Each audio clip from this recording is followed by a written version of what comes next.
Libito lami ngibongani Titus Dlamini.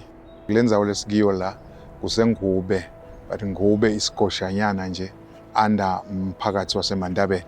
Saqala ngathi inkonzo November 2023. That's when sasiyaqala ke iHome Cell. Kuthi teke ka 2024 April la qale khona kwakhiwa lesakhiwo. End of May sasiphelile saqala ke ngaJune.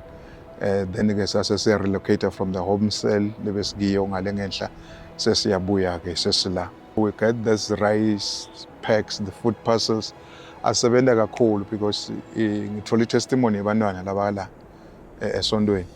Now ubanika this food labantwana basuka ekhaya without meal.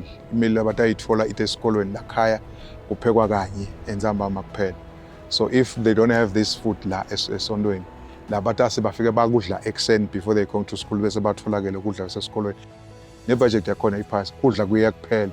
Sometimes the community the school committee kuyeta bathi kukhona yini ongasisita ngako mfundisi abantwana bangasadli lutho.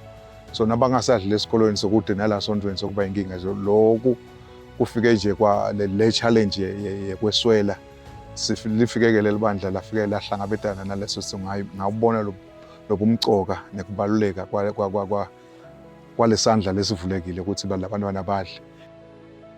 One of bogogo bethu la ugogo Hlophe lesike samvakashela nyana. I challenge le yangithinza gogo shoko ngisahamba ngivakashela emakhaya ngikhanze kunalomunye gogo lapha ekhaya akasabona emehlweni. So uqhamuka ngala kubosigcineni. So unfortunately ke akabanga nenhlanhla yokuba nemntwana. Welcome umntwana uthi laba naye yena ngilaba akamthole embi. Lapha kude umntwana lo ngewakhe.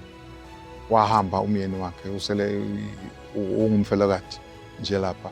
So kuhlala abantwana laba batalwa nje lapha bomshana. So kude ke lo mnakile.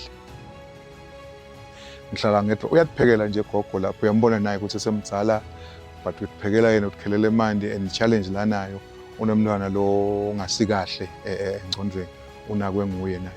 So ke ngabona ka kungumthwalo wami lo ukuthi gogo vele noma ngabe ukuthiwa kudla sekuyashoda those rice facts ngizama ukuthi ngireshine.